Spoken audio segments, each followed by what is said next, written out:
Functional ഗ്രൂപ്പ്സിനെ കുറിച്ചിട്ടാണ് പറഞ്ഞുകൊണ്ടിരുന്നത് അല്ലേ. ഇനി കീറ്റോ ഗ്രൂപ്പ് അതുപോലെ രണ്ട് ഗ്രൂപ്പ്സ് കൂടെ പഠിക്കാനുണ്ട്. കീറ്റോ ഗ്രൂപ്പ് ഇതുപോലെ CO ഫങ്ഷണൽ ഗ്രൂപ്പായി വരുന്ന സംയുക്തങ്ങളാണ് കീറ്റോണുകൾ. Ketones are compounds with CO as the functional group. നോക്കുക,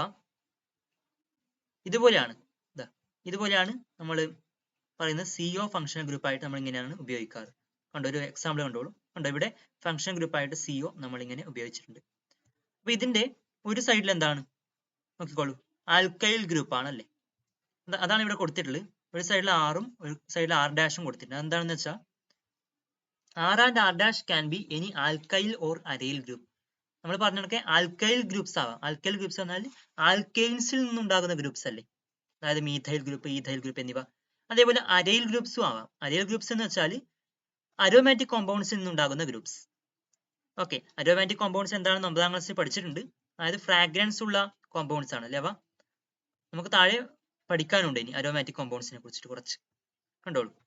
ഓക്കെ, ഞാൻ ജസ്റ്റ് പറഞ്ഞു എന്നേ ഉള്ളൂ. പക്ഷെ നിങ്ങൾ ഇവിടെ അത്ര ഡീറ്റെയിൽ ആയിട്ട് ഇവിടെ നോക്കേണ്ട കാര്യമില്ല. ജസ്റ്റ് ഇത് മാത്രം മനസ്സിലാക്കുക. കീറ്റോ ഗ്രൂപ്പ് എന്ന് വെച്ചാൽ CO ആണ് കീറ്റോ ഗ്രൂപ്പ് എന്നത് മനസ്സിലാക്കുക. ആറും R' ഈ ഗ്രൂപ്പിൽ ഉൾപ്പെടുന്നതല്ല. ആറും R' ആയിട്ട് അവ കണക്ട് ചെയ്യപ്പെട്ടിട്ടുണ്ട് എന്ന് മാത്രമേ ഉള്ളൂ. ഓക്കെ, ഞാനത് പറയാൻ കാരണം താഴെ അതും കൂടി ഉൾപ്പെടുന്ന ഒരു എക്സാമ്പിൾ പറയുന്നുണ്ട് നമ്മൾ, ആൽക്കോക്സി ഗ്രൂപ്പ് എന്നത്. ഓക്കെ, അത് പറയുമ്പോൾ മനസ്സിലാകും. കണ്ടോ, ആറും കൂടെ ഉൾപ്പെടുന്നുണ്ട് ആ ഗ്രൂപ്പിൽ. ഓക്കെ, തൽക്കാലം നിങ്ങൾ ഇത്ര മനസ്സിലാക്കുക. കീറ്റോ ഗ്രൂപ്പ് എന്താണ്? Ketones are compounds with CO as the functional group. അതെങ്ങനെയാണ് എഴുതുന്നതെന്ന് പഠിക്കണം കേട്ടോ. CO, അതായത് ഈ ഒരു ഭാഗത്തും ഈ ഒരു ഭാഗത്തും എന്താണ് ഗ്രൂപ്പ്സ് ഉണ്ടാകും. ഓക്കെ, CO ഇങ്ങനെയാണ് നമ്മളത് ഒരു സ്ട്രക്ചർ എഴുതുമ്പോൾ നമ്മൾ അതിൽ എഴുതാറ്. ഇവയ്ക്ക് IUPAC നാമം നൽകുന്നതിന് കീറ്റോ ഗ്രൂപ്പിന്റേത് ഉൾപ്പെടെ മുഖ്യ ചെയിനുള്ള മുഴുവൻ കാർബൺ ആറ്റങ്ങളുടെയും എണ്ണം പരിഗണിക്കണം. To assign IUPAC names to these compounds, the number of carbon atoms in the main chain, including that in the keto group, must be considered. നമ്മൾ മുൻപ് പറഞ്ഞതുപോലെ തന്നെയാണ്, ഈ ഗ്രൂപ്പിൽ തന്നെ ഒരു കാർബൺ ഉണ്ട് അല്ലേ. നോക്കിക്കോളൂ, COയിൽ തന്നെ ഒരു കാർബൺ ഉണ്ട്. അപ്പൊ അതിന്റെ എണ്ണം കൂടി നമ്മൾ പരിഗണിക്കണം. ആൽക്കൈനിന്റെ നാമത്തിലെ അവസാന അക്ഷരമായ E മാറ്റി ഓൺ എന്ന് ചേർക്കുന്നു. സിമിലർ ആയ കാര്യം തന്നെയാണ് ഇവിടെ. എന്താണ് E മാറ്റിയിട്ട് ഓൺ എന്ന് ചേർക്കുന്നു. ഓക്കെ, ഈ കുറച്ചുകൊണ്ടോ ഈ മൈനസ്, അതായത് ഈ അതിൽ മാറ്റിയിട്ട് പ്ലസ് ONE എന്ന് ചേർക്കും. കണ്ടോ, ഈ മാറ്റിയിട്ട് ഓൺ ചേർക്കും. അങ്ങനെയാണ് നമ്മൾ പേര് കൊടുക്കാറ്. ചുവടെ നൽകിയിരിക്കുന്ന കീറ്റോണിന്റെ IUPAC നാമം എഴുതുക. Write the IUPAC name of the ketone given below. ഈ ചെയിനിലെ കാർബൺ ആറ്റങ്ങളുടെ എണ്ണം എത്രയാണ്? ഒരു കാർബൺ, 2 കാർബൺ, 3 കാർബൺ. അതുകൊണ്ട് 3 എന്ന് എഴുതി വെച്ചു. ഇതിനെ നമുക്ക് ഇതേപോലെ തന്നെ എഴുതണമെന്നില്ല. കണ്ടോ, ഇത് നമുക്ക് ഇങ്ങനെ എഴുതാം. ഈ CH3 ആണ് ഇവിടെ കൊടുത്തില്ല. കണ്ടോ, CH3. ഈ ബോണ്ട് ഞാൻ ഇവിടെ കൊടുത്തു. പിന്നെയോ ഈ CO എന്നത് ഞാനിവിടെ മിഡിലിൽ ഇങ്ങനെ എഴുതി വെച്ചു. ഓക്കെ, ഈ CH3 എഴുതി. കണ്ടോ, ഇങ്ങനെയും എഴുതാം. ഈ ഒരു കോമ്പൗണ്ടിനെ ഇങ്ങനെയും നമുക്ക് സ്ട്രക്ചർ വരക്കാം. Number of carbon atom in this chain 3. Name of alkyne having 3 carbon atoms. 3 carbon atom ഉള്ള ആൽക്കൈന്റെ പേര് പ്രൊപ്പെയിൻ അല്ലെ, പ്രൊപ്പെയിൻ. അങ്ങനെയാണെങ്കിൽ ഇതിന്റെ IUPAC നെയിം എന്താകും? പ്രൊപ്പെയിനിന്റെ E മാറ്റിയിട്ട് അല്ലെ, E കുറച്ചിട്ട് അതിന് പകരം എന്ത് ചേർക്കും? ONE എന്ന് ചേർക്കും. അപ്പൊ പ്രൊപ്പനോൺ എന്ന പേര് വരും. Okay, propanone. This compound is known by the name acetone. Propanone തന്നെയാണ് അസറ്റോൺ എന്ന പേരിലും അറിയപ്പെടുന്നത്. ഓക്കെ, ഇമ്പോർട്ടന്റ് ആണ്. നമ്മൾ നേരത്തെ ആൽക്കഹോൾസിന്റെയും അതേപോലെ ആൽഡിഹൈഡ്സിന്റെ ഒക്കെ കേസിൽ നമ്മൾ ഒരു കാര്യം ശ്രദ്ധിച്ചിട്ടുണ്ടോ? നമ്മൾ അതിൽ ഏറ്റവും ചെറുതായിട്ട് ഏതിന്റെ പേരായിരുന്നു ആദ്യം നമ്മൾ കൊടുത്തത് അല്ലെങ്കിൽ പരിചയപ്പെട്ടത്? നോക്കുക, ഹൈഡ്രോക്സിൽ ഗ്രൂപ്പ് ഏതാണ്? ആൽക്കഹോൾസ് ആണ് അല്ലേ. ഏറ്റവും ചെറുത് ഏതാണ് ഇതിൽ? ഒരു കാർബൺ മാത്രമുള്ള മെഥനോൾ ആണ്. പിന്നെ എഥനോൾ 2 കാർബൺ ആറ്റം ഉള്ളത് അല്ലേ. അതേപോലെ തന്നെയാണ് നമ്മൾ കാർബോക്സിലിക് ഗ്രൂപ്പിലൊക്കെ കണ്ടത്. എന്താണ്? ഏറ്റവും ചെറുത് മെഥനോയിക് ആസിഡ്, പിന്നെ എഥനോയിക് ആസിഡ് അല്ലെ, 2 കാർബൺ ഉള്ളത്. പിന്നെയാണ് പ്രൊപ്പനോയിക് ആസിഡ് ഒക്കെ വരുന്നത് അല്ലേ, ഇത് 3 കാർബൺ ഉള്ളത്. അതേപോലെ ആൽഡിഹൈഡ് ഗ്രൂപ്പിൽ അങ്ങനെയായിരുന്നു. ആദ്യമായിട്ട് പഠിച്ചതാണ് ഏറ്റവും ചെറിയ അംഗമായ മെഥനാൽ ആണ്, 1 കാർബൺ മാത്രം ഉള്ളത്. പിന്നെ എഥനാൽ 2 കാർബൺ ആറ്റം ഉള്ളത്. ഓക്കെ, പക്ഷെ ഇവിടെ കീറ്റോ ഗ്രൂപ്പിൽ നമ്മൾ ഏറ്റവും ചെറിയ മെമ്പറായിട്ട് പഠിക്കുന്നത്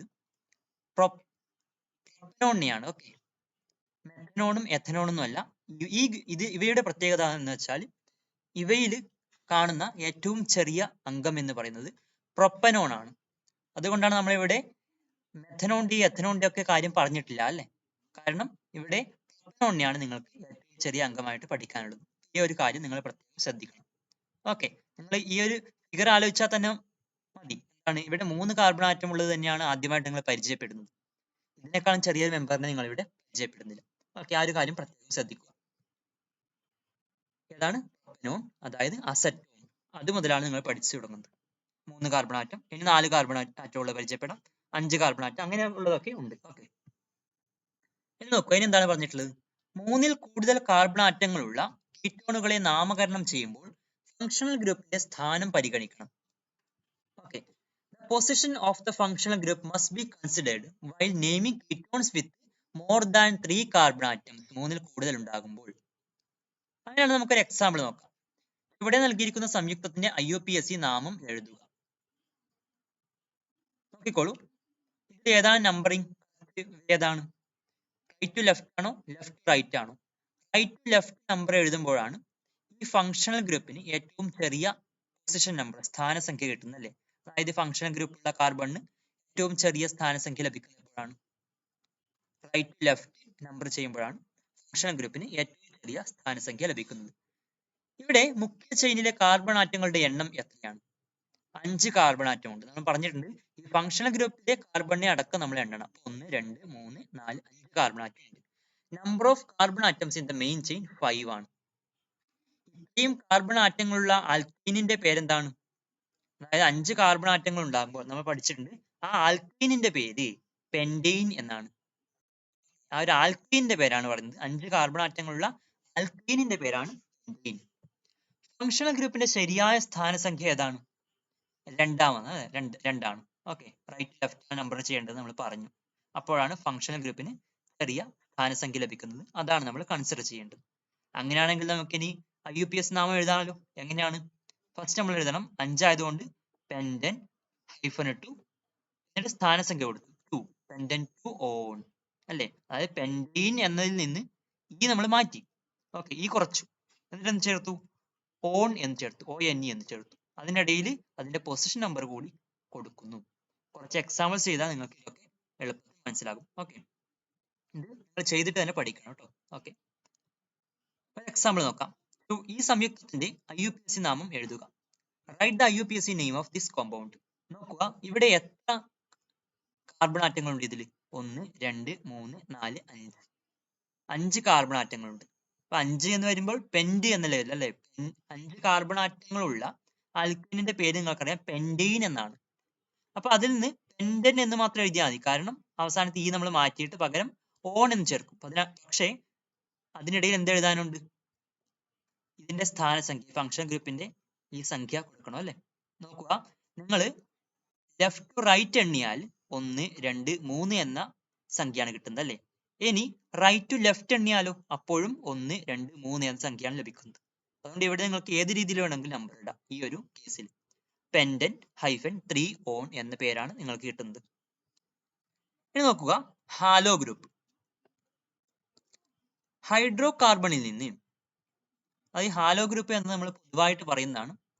ഹാലോ എന്ന് വെച്ചാൽ ഹാലോജൻ എന്നതിന്റെ ആ ഒരു പേരാണ് ഇവിടെ കൊടുത്തിരിക്കുന്നത്. അതിന്റെ ഒരു ഭാഗമായിട്ട് കൊടുത്തിരിക്കുന്നതാണ്. നമുക്ക് നോക്കാം എന്താണെന്ന്. ഹൈഡ്രോ കാർബണിൽ നിന്ന് ഒന്നോ അതിലധികമോ ഹൈഡ്രജൻ ആറ്റങ്ങൾക്ക് പകരം തുല്യ എണ്ണം ഹാലോജൻ ആറ്റങ്ങൾ ചേരുമ്പോൾ ഉണ്ടാകുന്ന സംയുക്തങ്ങളെ ഹാലോ സംയുക്തങ്ങൾ എന്ന് വിളിക്കുന്നു. എന്താണ്?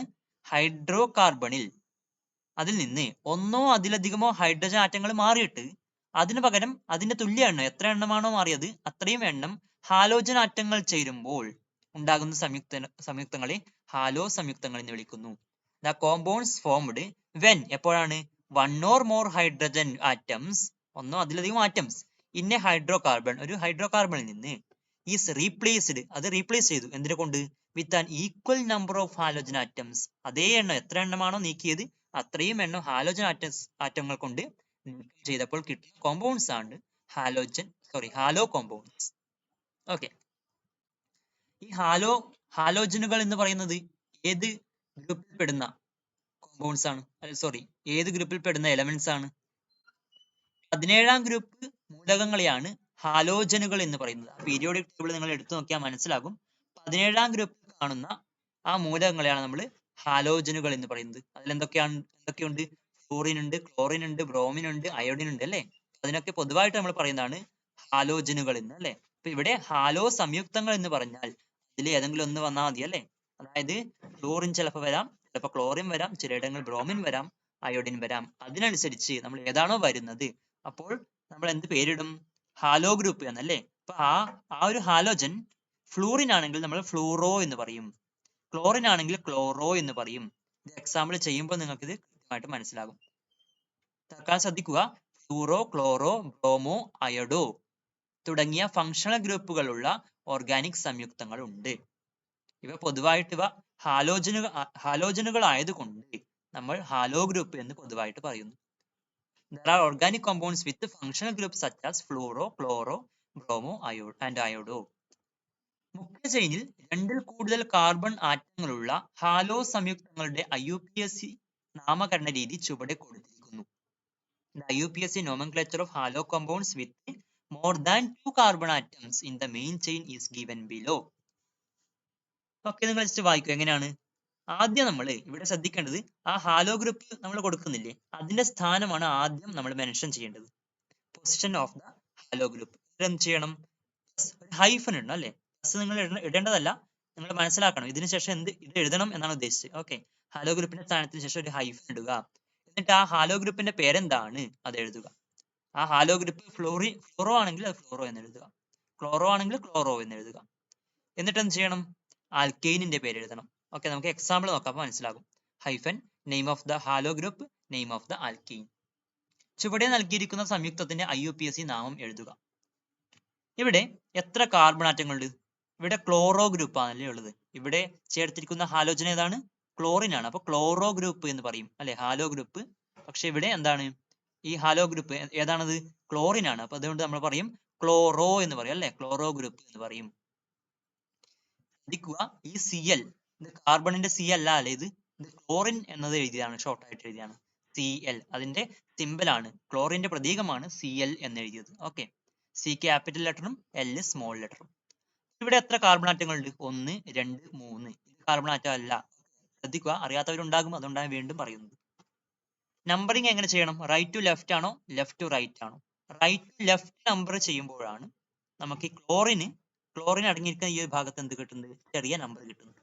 അത് നമുക്ക് റൈറ്റ് ടു ലെഫ്റ്റ് നമ്പർ ചെയ്യാം. താഴെ കൊടുക്കുന്ന 1, 2, 3 എന്ന രീതിയിൽ നമ്പർ ചെയ്യാം. മുഖ്യ ചെയിനിലെ കാർബൺ ആറ്റങ്ങളുടെ എണ്ണം എത്രയാണ്? 1, 2, 3. Okay, 3. Number of carbon atoms in the main chain 3 ആണ്. ഇത്രയും കാർബൺ ആറ്റങ്ങളുള്ള ആൽക്കെയിന്റെ പേരെന്താണ്? 3 എണ്ണം വരുമ്പോൾ പ്രൊപ്പെയിൻ എന്ന ആൽക്കെയിന്റെ പേരാണ് കിട്ടുന്നത് അല്ലെ. Propane. Name of alkane with the same number of carbon atoms എന്താണ്? പ്രൊപ്പെയിൻ ആണ്. Name of halo group. ഇവിടെ ഹാലോ ഗ്രൂപ്പ് ഏതാണ്? ഇവിടെ നോക്കുക, ഇവിടെ ക്ലോറോ ഗ്രൂപ്പ് ആണ് അല്ലെ. ഏതാണ് അത്? ക്ലോറോ ഗ്രൂപ്പ് ആണ്. ഇവിടെ ശ്രദ്ധിക്കുക അല്ലെ, chloro group. Correct position number of the carbon to which the halo group is attached. Halo group ഉൾപ്പെടുന്ന കാർബണിന്റെ ശരിയായ സ്ഥാനസംഖ്യ ഏതാണ്? നമ്മൾ പറഞ്ഞു റൈറ്റ് ടു ലെഫ്റ്റ് ആണ് നമ്പർ ചെയ്യേണ്ടതെന്ന് പറഞ്ഞു അല്ലെ. അപ്പൊ സ്ഥാനസംഖ്യ ഏതാണ്? 1 അല്ലെ. ഫസ്റ്റ് കാർബൺ ആറ്റത്തിലാണ് ക്ലോറോ ഗ്രൂപ്പ് അടങ്ങിയിരിക്കുന്നത്. അതുകൊണ്ട് നമ്മൾ 1 എന്ന് കൊടുത്തു. ഓക്കെ, ഇനി പേര് കൊടുക്കാലോ. IUPAC നെയിം എങ്ങനെ കൊടുക്കും?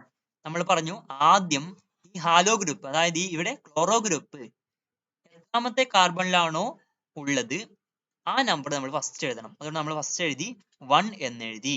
ഓക്കെ, 1. എന്നിട്ട് ഹൈഫൻ ഇട്ട് ക്ലോറോ എന്ന് എഴുതി അല്ലെ. ഹാലോ ഗ്രൂപ്പ് ഏതാണ്? ഇവിടെ ക്ലോറോ ഗ്രൂപ്പ് ആണ് അല്ലെ. അപ്പൊ ക്ലോറോ എന്ന് എഴുതി. എന്നിട്ട് നമ്മൾ ഈ ആൽക്കെയിന്റെ പേര് എഴുതി വെച്ചു. ഓക്കെ, സിമ്പിൾ അല്ലേ. 1 ക്ലോറോ പ്രൊപ്പെയിൻ. ഇനി ഇവിടെ Br, അതായത് ബ്രോമോ ഗ്രൂപ്പ് ആണെങ്കിൽ 1 ബ്രോമോ പ്രൊപ്പെയിൻ എന്ന് വരും. ഇവിടെ F, അതായത് ഫ്ലൂറോ ഗ്രൂപ്പ് ആണെങ്കിൽ 1 ഫ്ലൂറോ പ്രൊപ്പെയിൻ എന്ന് വരും. അതിനെ പൊതുവായിട്ടാണ് നമ്മൾ ഇവിടെ ഹാലോ ഗ്രൂപ്പ് എന്ന് പറയുന്നത്. ഓക്കെ, ഈ സംയുക്തത്തിന്റെ IUPAC നാമം എഴുതുക. Write the IUPAC name of this compound. എങ്ങനെ എഴുതാം ഈ ഒരു കോമ്പൗണ്ടിന്റെ IUPAC നാമം? നമുക്ക് നമ്പർ ചെയ്യാം അല്ലെ. ഫങ്ഷണൽ ഗ്രൂപ്പ് ഏതാണ്? ബ്രോമോ ഗ്രൂപ്പാണ്. എത്ര എണ്ണം ഉണ്ട്? 2 ബ്രോമോ ഗ്രൂപ്പ് ഉണ്ട്. നമ്മൾ ഏതൊരു വേയിലാണ് ഇവിടെ നമ്പർ ചെയ്യേണ്ടത്? ലെഫ്റ്റ് ടു റൈറ്റ് ആണോ റൈറ്റ് ടു ലെഫ്റ്റ് ആണോ? നമുക്കറിയാം ലെഫ്റ്റ് ടു റൈറ്റ് ആണെങ്കിൽ 1 2 3 മൂന്നാമത്തെ നമ്പറാണ് കിട്ടുന്നത് അല്ലേ, പൊസിഷൻ നമ്പർ. അതേസമയം റൈറ്റ് ടു ലെഫ്റ്റ് ആണെങ്കിൽ 1 2 2 എന്ന നമ്പറാണ് കിട്ടുന്നത്. അപ്പോൾ നമുക്ക് ചെറിയ നമ്പറായ 2 അല്ലേ എടുക്കേണ്ടത്. അതായത് റൈറ്റ് ടു ലെഫ്റ്റ് നമ്പർ ചെയ്യാം അല്ലെ, ഇങ്ങനെ നമ്പർ ചെയ്യാം, റൈറ്റ് ലെഫ്റ്റ്. ഓക്കെ, ഇവിടെ 4 കാർബൺ ആറ്റങ്ങളുണ്ട് അല്ലെ, 1 2 3 4. അതുകൊണ്ട് ബ്യൂട്ടീൻ അല്ലെ, ബ്യൂട്ടീൻ എന്നല്ലേ വരുന്നത് അവസാനം. ഓക്കെ, നമ്മളിവിടെ നേരത്തെ അവസാനം എന്താണ്, പ്രൊപ്പീൻ എന്നായിരുന്നു വന്നത്. എന്തുകൊണ്ട്? 3 കാർബൺ ആറ്റങ്ങൾ ഉള്ളതുകൊണ്ട്. അപ്പൊ ഇവിടെ ലാസ്റ്റ് നമുക്ക് എന്താണ് വരുന്നത്? ബ്യൂട്ടീൻ എന്നാണ് വരുന്നത്. ഇനി നോക്കുക, ഏത് ഗ്രൂപ്പാണ്? ബ്രോമോ ഗ്രൂപ്പ് ആണ് അല്ലേ. അത് എത്ര എണ്ണം ഉണ്ട്? 2 എണ്ണം ഉണ്ട്. അതുകൊണ്ട് ഡൈ ബ്രോമോ എന്ന് ചേർക്കണം. ബ്രോമോ എന്ന് മാത്രമല്ല, ഡൈ ബ്രോമോ, 2 ബ്രോമോ ഉണ്ട്, ഡൈ ബ്രോമോ.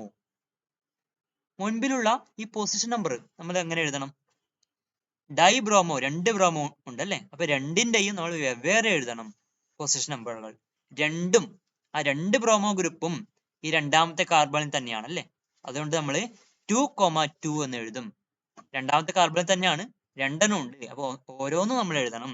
അതായത് ഈ ഒരു ബ്രോമോ ഗ്രൂപ്പ് നോക്കി 2 ആണ്, നമ്മൾ 2 എഴുതി, കോമ ഇട്ടു. രണ്ടാമത്തെ ബ്രോമോ ഗ്രൂപ്പ് നോക്കി അതും 2 തന്നെയാണ് അല്ലേ. അതുകൊണ്ട് ആ 2 കൂടി എഴുതി, ഹൈഫൻ ഇട്ടു, 2,2 ഡൈ ബ്രോമോ ബ്യൂട്ടെയിൻ.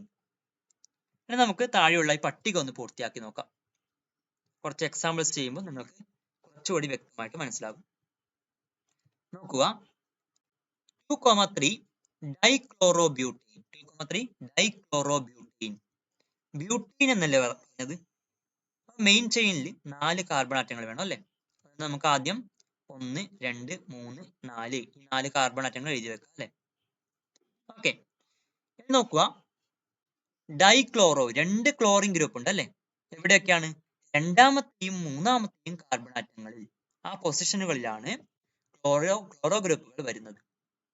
അതുകൊണ്ട് ആദ്യം നമ്മൾ സി സി സി സി അതായത് 4 കാർബൺ ആറ്റങ്ങൾ എഴുതിയല്ലോ. എന്നിട്ട് നമുക്ക് സിംഗിൾ ബോണ്ട് അവയ്ക്കിടയിൽ വരച്ചു ചേർക്കാം. ഓക്കെ, ഇനി എന്ത് ചെയ്യാം? രണ്ടാമത്തെയും മൂന്നാമത്തെയും ഗ്രൂപ്പിൽ പൊസിഷനുകളിൽ മുകളിലോട്ട് ഓരോ ബോണ്ട് കൊടുത്തിട്ട് അവിടെ ക്ലോറോ ഗ്രൂപ്പ് അറ്റാച്ച് ചെയ്യാം. Cl Cl. Okay, chloro group chloro group. Okay, ഇനി എന്ത് ചെയ്യണം? ബാക്കി നമുക്ക് ഹൈഡ്രജൻ ഫില്ല് ചെയ്യണം അല്ലെ. ഈ കാർബണിന് നോക്കിയാൽ ഇവിടെ ഒരു ബോണ്ടായി. ഇനി എത്ര ബോണ്ട് വേണം? 3 ബോണ്ട് വേണം. അതുകൊണ്ട് നമ്മളിവിടെ H3 ചേർത്തു. ഇവിടെയോ ഈ കാർബൺ നോക്കിയാൽ മുകളിലേക്ക് ഒരു ബോണ്ട്, ഇവിടെ ഒരു ബോണ്ട്, ഇവിടെ ഒരു ബോണ്ട്, 3 ബോണ്ടായി. അപ്പോൾ ഒരു ബോണ്ടും കൂടി വേണമല്ലോ. അതുകൊണ്ട് ഒരു ഹൈഡ്രജൻ ചേർത്തു. അതുപോലെ നമുക്ക് ഇവിടെയും ഹൈഡ്രജൻ ചേർക്കാവുന്നതാണ്. ഇനി നിങ്ങൾ ക്ലോറോ ഗ്രൂപ്പ് മുകളിലോട്ട് വരക്കുന്നതിന് പകരം താഴോട്ട് വരച്ചാലും കുഴപ്പമൊന്നുമില്ല. ഇവിടെ തന്നെ വരക്കണമെന്നേ ഉള്ളൂ. അതായത് ഈ രണ്ടാമത്തെയും മൂന്നാമത്തെയും കാർബണുകൾ തന്നെ വരക്കണമെന്നേ ഉള്ളൂ. ഓക്കെ, അടുത്ത എന്താണ്? അടുത്ത കോമ്പൗണ്ട് തന്നിട്ടുണ്ട്. അതിന്റെ പേര് നോക്കാം. ഇതാണ് കോമ്പൗണ്ട് അല്ലേ. 3 കാർബൺ ആറ്റം അല്ലെ മെയിൻ ചെയിനിൽ. അപ്പൊ എന്താണ്? പ്രൊപ്പീൻ എന്നല്ലേ ലാസ്റ്റ് വരുന്നത്. ഏത് ഗ്രൂപ്പാണുള്ളത്? Fluoro group. എത്രാമത്തെ പൊസിഷനിലാണ്? രണ്ടാമത്തെ പൊസിഷനിൽ. 1 2 3 രണ്ടാമത്തേതിൽ. അതുകൊണ്ട് 2 അല്ലെ, രണ്ടാമത്തെ 2 ഹൈഫൻ ഫ്ലൂറോ അല്ലെ. രണ്ടാമത്തെ പൊസിഷനിൽ ഫ്ലൂറോ ഗ്രൂപ്പ്. മെയിൻ ചെയിനിൽ എത്ര കാർബൺ ആറ്റങ്ങളുണ്ട്? 3. അതുകൊണ്ട് പ്രൊപ്പീൻ അല്ലെ, പ്രൊപ്പീൻ എന്ന് വരും. 2 ഫ്ലൂറോ പ്രൊപ്പീൻ. ഓക്കെ, ഇപ്പൊ ഇത് എളുപ്പമായില്ലേ. ഒന്നും കൂടെ നോക്കാം നമുക്ക്. ഇവിടെ 1 2 3 4 5 കാർബൺ ആറ്റങ്ങളുണ്ട് അല്ലെ. നമ്പറിങ് ഏത് രീതിയിൽ ചെയ്യണം? അയോഡോ ഗ്രൂപ്പ് ആണ് അറ്റാച്ച് ചെയ്തിട്ടുള്ളത്. ഇതിന് കുറഞ്ഞ പൊസിഷൻ നമ്പർ, സ്ഥാനസംഖ്യ ലഭിക്കുന്ന രീതിയിൽ നമ്പർ ചെയ്യണം. നമുക്ക് റൈറ്റ് ടു ലെഫ്റ്റ് നമ്പർ ചെയ്യാം. 1 2 3 അങ്ങനെ ചെയ്യാം. ഇത് നോക്കണം, ഒന്നാമത്തെ കാർബൺ ആറ്റത്തിൽ അയോഡോ ഗ്രൂപ്പ് അറ്റാച്ച് ചെയ്തിട്ടുണ്ട്. 1 ഹൈഫൻ അയോഡോ. മെയിൻ ചെയിനിൽ എത്ര കാർബൺ ആറ്റങ്ങളാണ്? 5. അതുകൊണ്ട് പെന്റെയിൻ. 1 അയോഡോ പെന്റെയിൻ എന്ന് വരും. ഓക്കെ, മലയാളത്തിൽ അതേപോലെ എഴുതിക്കോ നിങ്ങൾ. ഓക്കെ, 1 അയോഡോ പെന്റീൻ അല്ലെ, ഇവിടെ കൊടുത്തിട്ടുണ്ട് അയോഡോ. 1 അയോഡോ പെന്റീൻ എന്ന് വരും. ഇനി എന്താണ്? ആൽക്കോക്സി ഗ്രൂപ്പാണ്. ആൽക്കോക്സി ഗ്രൂപ്പ് അടങ്ങിയ സംയുക്തങ്ങളാണ് ഈഥറുകൾ. ഓക്കെ, എന്താണ്? ഈഥേഴ്സ് എന്നത് R compounds containing alkoxy group. Alkoxy group ഇങ്ങനെയാണ്. നോക്കോളൂ, O ഹൈഫൻ ആർ ഇങ്ങനെയാണ്. Okay, O R. എന്താണ് നോക്കണ്ടേ? നമുക്ക് നോക്കാം. R എന്നത് ആൽക്കൈൽ ഗ്രൂപ്പിനെ സൂചിപ്പിക്കുന്നു. R എന്നത് ആൽക്കൈൽ ഗ്രൂപ്പിനെ സൂചിപ്പിക്കുന്നു. മീഥൈൽ ഗ്രൂപ്പ് ആകാം, ഈഥൈൽ ഗ്രൂപ്പ് ആകാം, അതൊക്കെ ആകാം ഈ R. ആ ആറും പിന്നെ ഈ ഓയും ഇവയെ ഒന്നിച്ചാണ് നമ്മൾ പറയുന്നത് ആൽക്കോക്സി ഗ്രൂപ്പ് എന്ന്. ഓക്കെ, അതുകൊണ്ടാണ് നമ്മൾ ഇങ്ങനെ ഒരു രീതിയിൽ നമ്മൾ ഇതിനെ എഴുതിയിരിക്കുന്നത് OR. അതായത് ഈ O മാത്രം എഴുതിയാൽ പോരാ, OR ഇവ രണ്ടും എഴുതണം. ഇവയുടെ IUPAC നാമകരണം എങ്ങനെയെന്ന് നോക്കാം. R denotes an alkyl group. See how they are named according to IUPAC rules. ഇവിടെ ഒന്ന് കൊടുത്തിട്ടുണ്ട് ഒരു കോമ്പൗണ്ട്. ഇതിന്റെ IUPAC നാമം എന്താണ്? മീഥോക്സി ഈഥെയിൻ. മീഥോക്സി ഈഥെയിൻ എന്നാണ് വരുന്നത്. അതായത് നടുവിലുള്ള ഈ O നോക്കുക. ഇതിന് ലെഫ്റ്റ് സൈഡിൽ ഒരു ആൽക്കൈൽ ഗ്രൂപ്പ് ഉണ്ട് അല്ലെ, ചെറിയ ആൽക്കൈൽ ഗ്രൂപ്പ് ഉണ്ട്. റൈറ്റ് സൈഡിൽ കുറച്ച് വലുതല്ലേ. അപ്പൊ ഇതിൽ ചെറുതിനെയാണ് നമ്മൾ ഇവിടുത്തെ ഈ R അല്ലെ, ഈ ആൽക്കൈൽ ഗ്രൂപ്പ് ആയിട്ട് ഇവിടെ നമ്മൾ എടുക്കുന്നത് ഈ ചെറുതിനെയാണ്. ഓക്കെ, അതായത് ഇവിടെ ചെറുത് ഇവിടെ വലുത്. അപ്പൊ ചെറിയതായ ഇതിനെ നമ്മൾ എന്താക്കി, ഇത് ഒന്നിച്ചെഴുതി. ഓക്കെ, ഇത്ര ഭാഗം ഇങ്ങനെ ഒന്നിച്ചാണ് നമ്മൾ നോക്കുന്നത്. ഇതാണ് ഇവിടുത്തെ ഏത് ഗ്രൂപ്പ്? Alkoxy group. ഈ ഓയും ഇവിടെയുള്ള ഈ ആൽക്കൈൽ ഗ്രൂപ്പ് ഒന്നിച്ച് ചേർത്തിട്ട് ഇങ്ങനെ. ഓക്കെ, ആൽക്കോക്സി ഗ്രൂപ്പ് ഏതാണ് ഇവിടെ? ആൽക്കൈൽ ഗ്രൂപ്പ് ഏതാണ് ഇതിനുള്ളിൽ? ആൽക്കൈൽ ഗ്രൂപ്പ് മീഥൈൽ ഗ്രൂപ്പ് ആണ് അല്ലേ. അതുകൊണ്ട് ആൽക്കോക്സി എന്നതിന് പകരം മീഥോക്സി എന്ന് എഴുതും. ഓക്കെ, അതാണ് ഇവിടെ മീഥോക്സി എന്ന് എഴുതിയിരിക്കുന്നത്. ബാക്കി എത്രയുണ്ട്? ഇവിടെ 2 കാർബൺ ആറ്റങ്ങളുണ്ട് അല്ലേ. അപ്പൊ ഇവിടെ ഏത് പേര് വരും? ഈഥെയിൻ എന്ന പേര് വരും. അതുകൊണ്ട് മീഥോക്സി ഈഥെയിൻ എന്ന് വരും അല്ലെ. 2 കാർബൺ ആറ്റങ്ങൾ വരുമ്പോൾ ഈഥി എന്ന പേര്. അപ്പൊ ഇവിടെ ഈഥെയിൻ, മീഥോക്സി ഈഥെയിൻ. IUPAC നെയിം മീഥോക്സി അല്ലെ. ഈ ഓയും പിന്നെ ഇവിടെയുള്ള R ഏതാണ്? മീഥൈൽ ഗ്രൂപ്പ് ആണ്. അപ്പൊ ആൽക്കോക്സി ഗ്രൂപ്പ് എന്ന ഇവിടെ മീഥോക്സി ഗ്രൂപ്പ് ആയി. അതുകൊണ്ട് മീഥോക്സി എന്ന് എഴുതി. Methoxy ethane. Okay, ethers are named as alkoxy alkene. അതായത് ഇവിടെ മീഥോക്സി ഈഥെയിൻ ആ രീതിയിൽ ആൽക്കോക്സി ആൽക്കീൻ എന്ന രീതിയിലാണ് വരുന്നത്. ഇവിടെ ആൽക്കോക്സി എന്നതിന് പകരം ഇവിടെ മീഥോക്സി എന്ന് വന്നു. ബാക്കിയുള്ള ആൽക്കീൻ ഏതാണ്? ഇവിടെ 2 കാർബൺ ആറ്റങ്ങളുണ്ട്. ആ ആൽക്കീൻ ഇവിടെ ഈഥെയിൻ ആണെന്നേ ഉള്ളൂ. ഓക്കെ, ഈ ഒരു രീതിയിലാണ് നമ്മൾ പേര് കൊടുക്കുന്നത്. ഈ O ഗ്രൂപ്പിനെ ഈഥർ ലിങ്കേജ് എന്നാണ് പറയുന്നത്. ഓക്കെ, അതായത് നിങ്ങൾ ഇത്രമാത്രം എഴുതിയാൽ ഈ O ഗ്രൂപ്പ് മാത്രമായിട്ട് എഴുതിയാൽ അതിനെന്ത് പറയും? ഈഥർ ലിങ്കേജ് എന്നാണ് പറയുന്നത്. ശ്രദ്ധിക്കുക, ഈഥർ ലിങ്കേജ്. ഈഥർ ലിങ്കേജിന് ഇരുവശവുമുള്ള ആൽക്കൈൽ ഗ്രൂപ്പുകളിൽ അല്ലെ, ഇവിടെ ലെഫ്റ്റ് സൈഡിൽ ആൽക്കൈൽ ഗ്രൂപ്പ് ഉണ്ട്, റൈറ്റ് സൈഡിൽ ആൽക്കൈൽ ഗ്രൂപ്പ് ഉണ്ട്. അവയിൽ നീളം കൂടിയതിനെ ആൽക്കീനായും, നീളം കൂടിയത് ഇവിടെ ഏതാണ്? മീഥൈൽ ഗ്രൂപ്പ് ആണല്ലേ. അപ്പൊ അതിനെ ആൽക്കൈനായിട്ട് നമ്മൾ പരിഗണിച്ചു. അതുകൊണ്ട് നമ്മൾ ഇവിടെ ഏതാണ്? ഈഥൈൽ ഗ്രൂപ്പ് ആണല്ലേ നീളം കൂടിയത്. 2 കാർബൺ ആകുമ്പോൾ ഈഥി എന്ന പേരല്ലേ. അപ്പൊ അതിനെ നമ്മൾ എന്ത് ചെയ്യണം? ആൽക്കീനായിട്ട് പരിഗണിക്കണം. അപ്പൊ ഇവിടെ ഈഥ് 2 കാർബൺ ആയതുകൊണ്ട് ഈഥ്, അതുകൊണ്ട് ഈഥെയിൻ എന്ന് എഴുതി ലാസ്റ്റ്. അതിനെ ആൽക്കൈനായിട്ട് പരിഗണിച്ചു. എന്നിട്ടോ നീളം കുറഞ്ഞതിനെ ആൽക്കോക്സി ഗ്രൂപ്പിന്റെ ഭാഗമായിട്ട് പരിഗണിക്കണം. അതായത് ഇവിടെ നീളം കുറഞ്ഞ മീഥൈൽ ഗ്രൂപ്പിനെ ആൽക്കോക്സി ഗ്രൂപ്പിന്റെ ഭാഗമായിട്ട് പരിഗണിച്ചിട്ട് മീഥോക്സി എന്ന് എഴുതി. കുറച്ച് എക്സാമ്പിൾസ് എഴുതുമ്പോൾ നിങ്ങൾക്ക് മനസ്സിലാകും. ഓഫ് ദ ആൽക്കൈൽ ഗ്രൂപ്പ്സ് അല്ലെ, ഇരുവശവുമുള്ള ആൽക്കൈൽ ഗ്രൂപ്പിൽ ഓൺ എയ്തർ സൈഡ്, ഇരുവശവുമുള്ള ആൽക്കൈൽ ഗ്രൂപ്പുകളിൽ, ഈഥർ ലിങ്കേജിന്റെ ഇരുവശവുമുള്ള ആൽക്കൈൽ ഗ്രൂപ്പുകളിൽ ദ ലോങ്ങർ ആൽക്കൈൽ ഗ്രൂപ്പ്, നീളം കൂടിയ ആൽക്കൈൽ ഗ്രൂപ്പിനെ ഈസ് കൺസിഡേർഡ് ആസ് ആൽക്കീൻ, ആൽക്കീനായിട്ട് പരിഗണിച്ചു. അതുകൊണ്ട് ഇവിടെ ഈഥെയിൻ എന്ന് കൊടുത്തു നമ്മൾ അവസാനം. ഈഥെയിൻ 2 കാർബൺ ഈഥാണ്, അതുകൊണ്ട് ഈഥെയിൻ. ആൻഡ് ദ ഷോർട്ടർ, ആ ചെറുതിനെ നമ്മൾ ആൽക്കോക്സി ഗ്രൂപ്പിന്റെ ഭാഗമായിട്ട് പരിഗണിച്ചു അല്ലെ. ഈ ചെറുതിനെ ആൽക്കോക്സി ഗ്രൂപ്പിന്റെ ഭാഗമായിട്ട് പരിഗണിച്ചു. ഇവിടെ നൽകിയിരിക്കുന്ന പട്ടിക പൂർത്തിയാക്കുക. ഫസ്റ്റ് കൊടുത്തിട്ടുണ്ട് ഏതാണത്? ഇത് ഈഥർ ലിങ്കേജ്. അതിന് ഇരുവശവും ഏത് ഗ്രൂപ്പുകളാണുള്ളത്? ഇരുവശവും മീഥൈൽ ഗ്രൂപ്പുകളാണുള്ളത്. അപ്പോൾ ഇതിൽ നീളം കൂടിയത് കുറഞ്ഞതെന്നൊക്കെ പറയാനുണ്ടോ? ഇല്ല, രണ്ടും സെയിം ആണല്ലേ. അതുകൊണ്ട് നമുക്ക് എഴുതാം മീഥോക്സി. ഏതെങ്കിലും ഒന്നിനെ നമുക്ക് ഈഥർ ലിങ്കേജിനെ ഒന്നിച്ച് കൂട്ടിയിട്ട് ആൽക്കോക്സി ഗ്രൂപ്പിന്റെ ഭാഗമായിട്ട് എഴുതാം. അപ്പൊ ഞാൻ ഇത് ഇങ്ങനെ കൺസിഡർ ചെയ്തു. അപ്പൊ ഏതാണ്? മീഥോക്സി അല്ലെ, ആൽക്കോക്സി. ആ ആൽക്കൈൽ ഗ്രൂപ്പ് ഏതാണ്? Methyl group. അതുകൊണ്ട് മീഥോക്സി എന്ന് എഴുതി. ഓക്കെ, മീഥോക്സി ഫസ്റ്റ് പാർട്ട് എഴുതി, മീഥോക്സി എന്ന് എഴുതി. ബാക്കി എന്തുണ്ട്? ഒരു കാർബൺ ആറ്റാണല്ലേ ബാക്കി ചെയിനിലുള്ളത്, അതുകൊണ്ട് മീഥെയിൻ എന്ന് എഴുതി. ഒരു കാർബൺ ആറ്റം ഉണ്ട്, അപ്പൊ മീഥെയിൻ, മീഥോക്സി, മീഥെയിൻ. ഓക്കെ, 2 പാർട്ടായിട്ടാണ് നമ്മൾ ഇവയ്ക്ക് പേര് കൊടുക്കുന്നത്. ഏത് കോമ്പൗണ്ട്സിനാണ്? ഈഥറുകൾക്ക് പേര് കൊടുക്കുന്നത്. ഇനി അടുത്ത് നോക്കുക, ഇവിടെ ഇതാണ് ഈഥർ ലിങ്കേജ്. അപ്പൊ ഈ ഈഥർ ലിങ്കേജ് നമ്മൾ നോക്കണം, എന്നിട്ട് ഇരുവശവും നോക്കണം. ഇടതുവശത്തുള്ള ആൽക്കൈൽ ഗ്രൂപ്പിൽ 3 കാർബൺ ആറ്റങ്ങളുണ്ട്. 3 എന്ന് വരുമ്പോൾ പ്രൊപ്പ് എന്ന പേരല്ലേ, അതിന്റെ വേർഡ് റൂട്ട് എന്താണ്, പദമൂലം എന്താണ്? പ്രൊപ്പ്. റൈറ്റ് സൈഡിലോ 1 കാർബൺ ആറ്റം. ഇതിൽ ഏറ്റവും കുറഞ്ഞത് ഏതാണ്? റൈറ്റ് സൈഡിലുള്ളതല്ലേ ചെറുത്, അതായത് മീഥൈൽ ഗ്രൂപ്പ് അല്ലേ ചെറുത്. അതുകൊണ്ട് അതിനെ നമ്മൾ ആൽക്കോക്സി ഗ്രൂപ്പിന്റെ ഭാഗമായിട്ട് പരിഗണിച്ചു. ഇനി പേര് കൊടുക്കാലോ, ഏതാണ്? ആൽക്കോക്സി ആൽക്കൈൻ എന്ന രീതിയിലാണ് പേര് കൊടുക്കുന്നത് അല്ലെ. അപ്പൊ ഇവിടെ ആൽക്കോക്സി എന്നതിന് പകരം ഏതാണ്? മീഥാണ് അല്ലെ. അപ്പൊ മീഥോക്സി അല്ലെ, പകുതി നമ്മൾ എഴുതി മീഥോക്സി. ബാക്കി ആൽക്കോക്സി ആൽക്കൈൻ എന്നാണ്. ഫസ്റ്റ് പാർട്ട് എഴുതി, മീഥോക്സി എന്ന് എഴുതി. ബാക്കിയുള്ള ആൽക്കൈൻ ഏതാണ് ഇവിടെ?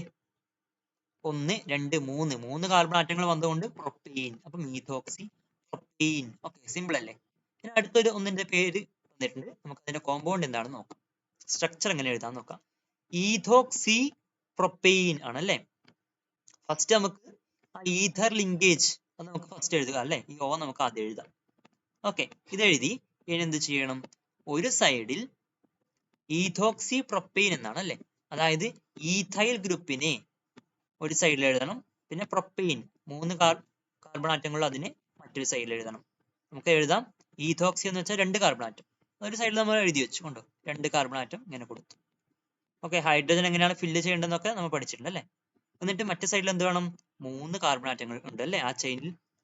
ഓക്കെ, പ്രൊപ്പെയിൻ ആണ്. അപ്പോൾ നമ്മൾ എഴുതി കേട്ടോ, 3 എണ്ണം ഈ ഒരു സൈഡിലോട്ട് എഴുതി വെച്ചു.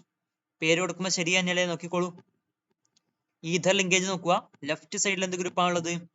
2 carbon atom, ethyl group. Right സൈഡിലോ പ്രൊപ്പൈൽ ഗ്രൂപ്പ്. ഇതിൽ ചെറുത് ഏതാണ്? ഈഥൈൽ ഗ്രൂപ്പ് ആണ്. അപ്പൊ അതിനെ നമ്മൾ ആൽക്കോക്സി ഗ്രൂപ്പിന്റെ ഭാഗമായിട്ട് എഴുതിയാൽ ഫസ്റ്റ് പാർട്ട് നമുക്ക് കിട്ടി, ഏതാണ്? ഈഥോക്സി അല്ലെ, ഈഥോക്സി എന്ന പേര് കിട്ടി. ഇനിയോ ബാക്കിയുള്ളത് നമ്മൾ ആ മെയിൻ ചെയിനായിട്ട് പരിഗണിക്കണം അല്ലെ. അപ്പോൾ എന്താണ് ഇതിന്റെ ഈ ആൽക്കൈന്റെ പേര്? 3 ആയതുകൊണ്ട് പ്രൊപ്പെയിൻ, അതുകൊണ്ട് ഈഥോക്സി പ്രൊപ്പെയിൻ. ഓക്കെ, അപ്പൊ കറക്റ്റ് തന്നെയാണല്ലോ. ഓക്കെ, ഇനി പട്ടിക പൂർത്തീകരിക്കുക. ഓക്കെ, ഇത് വെരി വെരി ഇമ്പോർട്ടന്റ് ആണ്. ഇതുവരെ പറഞ്ഞതൊക്കെ ഇവിടെ ഒന്ന് കൺക്ലൂഡ് ചെയ്തിട്ടുണ്ട്, ഇവിടെ നിന്ന് പട്ടികപ്പെടുത്തിയിട്ടുണ്ട്, ശ്രദ്ധിക്കുക. Functional group OH.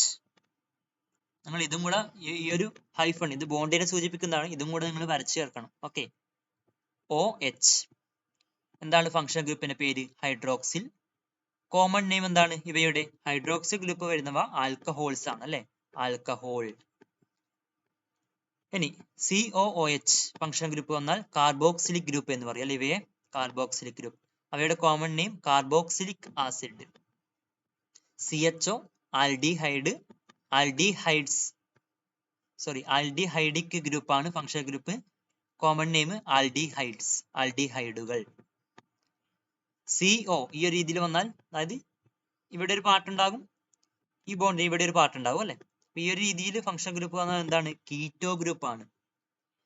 Common name എന്താണ്? കീറ്റോൺസ്, അതായത് കീറ്റോണുകൾ. ഇനി OR ഇതേതാണ്?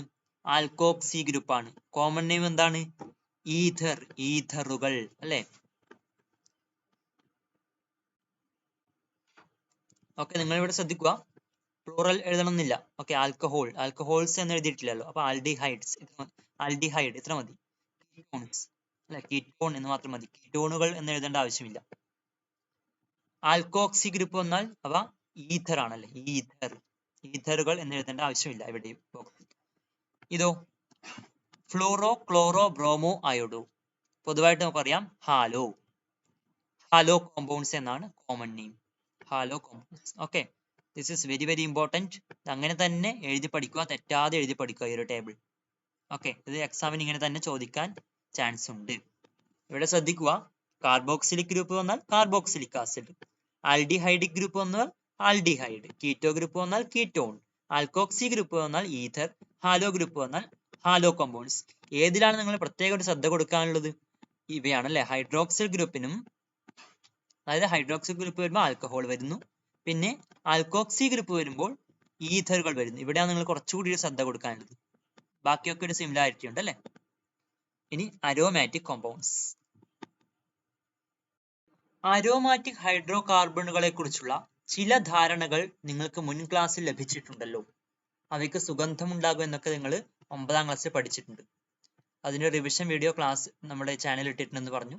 അത് കാണാത്തവരൊന്ന് കണ്ടു നോക്കുക. ചുവടെ നൽകിയിരിക്കുന്ന സംയുക്തത്തിന്റെ ഘടന വിശകലനം ചെയ്യൂ. You have learn some basic concepts about aromatic hydrocarbons in the previous class. Analyse the structure of the compound given below. ഇത് എന്തിന്റെ സ്ട്രക്ചർ ആണിത്? ബെൻസീന്റെ സ്ട്രക്ചർ ആണ്. എന്താണ്? ബെൻസീന്റെ സ്ട്രക്ചർ ആണിത്. അതായത് കാർബൺ ആറ്റംസ് എത്ര എണ്ണം ഉണ്ട്? 6 കാർബൺ ആറ്റംസ് വലയ രൂപത്തിലുണ്ട് അല്ലേ? ഓക്കെ, 6 കാർബൺ ആറ്റംസ് സൈക്ലിക് രൂപത്തിലുണ്ട്. ഓരോ കാർബണിൽ ഓരോ ഹൈഡ്രജൻ, അപ്പൊ 6 ഹൈഡ്രജൻ ആറ്റങ്ങളും ഉണ്ട്. പിന്നെയോ ഒന്നിടവിട്ട രീതിയിൽ കാർബൺ ആറ്റങ്ങൾക്കിടയിൽ ദ്വിബന്ധനം, അതായത് ഡബിൾ ബോണ്ട് ഉണ്ട്. ഓക്കെ, കണ്ടാൽ മനസ്സിലാവുന്നുണ്ടല്ലോ, നോക്കിക്കോളൂ. Double bond, single bond, double bond, single bond, അങ്ങനെയാണ്. ഇതിനെ നമുക്ക് ഈ ഒരു രീതിയിലും വരക്കാം. അതായത് ഇങ്ങനെ ചിത്രം വരച്ചാൽ നമ്മൾ മനസ്സിലാക്കണം, ഇവിടെ ഈ കോർണറിലും ഈ ഓരോ മൂലയിലും എന്തുണ്ട്? കാർബൺ ആറ്റം ഉണ്ട് എന്നും, കണ്ടോ, ഇതുപോലെ കാർബൺ ആറ്റം ഉണ്ട് എന്നും, അതിൽ ഓരോന്നിലും ഒരു ഹൈഡ്രജനെ അറ്റാച്ച് ചെയ്തിട്ടുണ്ടെന്നും മനസ്സിലാക്കണം. ഓക്കെ, ഇതിനെ നമുക്ക് ഇങ്ങനെയും വരക്കാം എന്നാണ് ഉദ്ദേശിച്ചത്. ഓക്കെ, ഇങ്ങനെ കണ്ടാൽ നിങ്ങൾ മനസ്സിലാക്കുക, ഇത് ബെൻസീന്റെ ചിത്രമാണ്. Which category does this compound belong to? ഏത് കാറ്റഗറിയാണ് ഈ ഒരു കോമ്പൗണ്ട്? ഏത് കാറ്റഗറിയിലാണുള്ളത്? അരോമാറ്റിക് എന്ന കാറ്റഗറിയിലാണ്. ഈ സംയുക്തത്തിന്റെ പേരെന്താണ്? ബെൻസീൻ ആണ്. ഓക്കെ, ബെൻസീൻ എന്നതാണ് ഈ ഒരു സംയുക്തത്തിന്റെ പേര്. ഈ സംയുക്തത്തിന്റെ തന്മാത്രാ സൂത്രം എഴുതണം. 6 കാർബണും 6 ഹൈഡ്രജനും. അപ്പൊ C6H6 എന്ന് എഴുതാം. C6H6. ബെൻസീനിലെ ഒരു ഹൈഡ്രജൻ ആറ്റത്തിന് പകരം, ഓക്കെ, ബെൻസീൻ എന്താണെന്ന് നമ്മൾ കണ്ടു, അതായത് അതിന്റെ ആ ഒരു സ്ട്രക്ചർ നമ്മൾ കണ്ടു കഴിഞ്ഞു അല്ലെ? അതിൽ ഒരു ഹൈഡ്രജൻ ആറ്റത്തിന് പകരം ഒരു OH ഗ്രൂപ്പ് വരുന്ന സംയുക്തമാണ് ഫീനോൾ. ഓക്കെ, അതായത് ബെൻസീനിൽ, ഇതാണ് ബെൻസീൻ, ഇതിൽ ഒരു ഹൈഡ്രജൻ മാറിയിട്ട് അതിന് പകരം ഒരു OH ഗ്രൂപ്പ് കൂട്ടിച്ചേർക്കുകയാണെങ്കിൽ, ഒരു OH ഗ്രൂപ്പാണ് വരുന്നതെങ്കിൽ അതിന് നമ്മൾ പറയുന്ന പേരാണ് ഫീനോൾ. ഫീനോളിനെ നമുക്ക് ഇങ്ങനെ എന്ത് ചെയ്യാം? റെപ്രസെന്റ് ചെയ്യാം, ഈ ഒരു രീതിയിൽ വരക്കാം. അതായത് ഇവിടെ ശ്രദ്ധിക്കേണ്ട കാര്യം, ഇവിടെയുള്ള കാർബണിന്റെ ആ ഒരു ഹൈഡ്രജൻ ആറ്റത്തിന് പകരം ഒരു OH ഗ്രൂപ്പ് ആഡ് ചെയ്തു ബെൻസീനിൽ. നമുക്ക് ഇങ്ങനെ സ്ട്രക്ചർ വരക്കാം. അതുപോലെ ഓക്കെ, നമുക്ക് ആദ്യം ഇത് നോക്കാം. Phenol is the compound obtained when a hydrogen atom in benzene. ബെൻസീനിലുള്ള ഹൈഡ്രജൻ ആറ്റം ഈസ് റീപ്ലേസ്ഡ്. എന്തുകൊണ്ട്? OH ഗ്രൂപ്പ് കൊണ്ട് റീപ്ലേസ് ചെയ്യുമ്പോൾ കിട്ടുന്നതാണ് ഫീനോൾ. സ്ട്രക്ചർ ഇതാണ്. ഓക്കെ, ഫീനോൾ C6H5 ഒരു ഹൈഫൻ ഇട്ട് അല്ലെ? ഒരു C6H6 ആയിരുന്നു ബെൻസീൻ അല്ലെ? പക്ഷെ അതിൽ നിന്ന് ഒരു H പോയല്ലോ, അപ്പൊ C6H5, എന്നിട്ട് ഒരു ബോണ്ട്, എന്താണ്? OH ഗ്രൂപ്പായിട്ട് ബോണ്ട്. അപ്പൊ ഇങ്ങനെ കൊടുക്കും OH. അടുത്ത് നോക്കാം. Similarly when a hydrogen atom is replaced with a COOH group, carboxylic group, the resulting compound is benzoic acid. അതായത് നമ്മൾ പറഞ്ഞു OH ഗ്രൂപ്പ് കൊണ്ടാണ് റീപ്ലേസ് ചെയ്യുന്നതെങ്കിൽ ഫീനോൾ, അതേസമയം COOH ഗ്രൂപ്പ് കൊണ്ടാണ് റീപ്ലേസ് ചെയ്യുന്നതെങ്കിൽ അത് ബെൻസോയിക് ആസിഡ്. ഇവിടെ സിമിലർലി എന്ന് കൊടുത്തിട്ട് എഴുതിയത് കൊണ്ടാണ് ഇവിടെ വീണ്ടും ബെൻസീനിൽ എന്ന് എഴുതാത്തത്. when a hydrogen atom in benzene എന്ന് വീണ്ടും എഴുതാത്തത് അതുകൊണ്ടാണ്. ഓക്കെ, അതുപോലെ ഹൈഡ്രജൻ ആറ്റത്തിന് പകരം COOH ഗ്രൂപ്പ് വരുമ്പോൾ ലഭിക്കുന്ന സംയുക്തം ബെൻസോയിക് ആസിഡ് ആണ്. നിങ്ങൾ വേറെ എഴുതുകയാണെങ്കിൽ ഇങ്ങനെ എഴുതണം. എന്തെഴുതണം? ബെൻസീനിലെ ഒരു ഹൈഡ്രജൻ ആറ്റത്തിന് പകരം എന്ന് എഴുതിയിട്ടില്ലേ? അതേപോലെ നിങ്ങൾക്ക് ഇവിടെ എഴുതാം, ബെൻസീനിലെ ഒരു ഹൈഡ്രജൻ ആറ്റത്തിന് പകരം COH വരുമ്പോൾ ലഭിക്കുന്ന സംയുക്തമാണ് ബെൻസോയിക് ആസിഡ് അല്ലെ? വേറെ തന്നെ എഴുതാം. ഇവിടെ എന്തെഴുതാം? when a hydrogen atom in ബെൻസീനിലെ hydrogen atom is replaced with a COH group, the resulting compound is benzoic acid. അങ്ങനെ വേറെ തന്നെ എഴുതാം. പക്ഷെ ഇവിടെ തുടർച്ചയായിട്ട് എഴുതിയോണ്ടാണ് ഇവിടെ വീണ്ടും ഇൻ ബെൻസീൻ എന്ന് എഴുതാത്തത്. ഇവിടെ വീണ്ടും ബെൻസീനിലെ എന്ന് എഴുതാത്തത് അതുകൊണ്ടാണ്.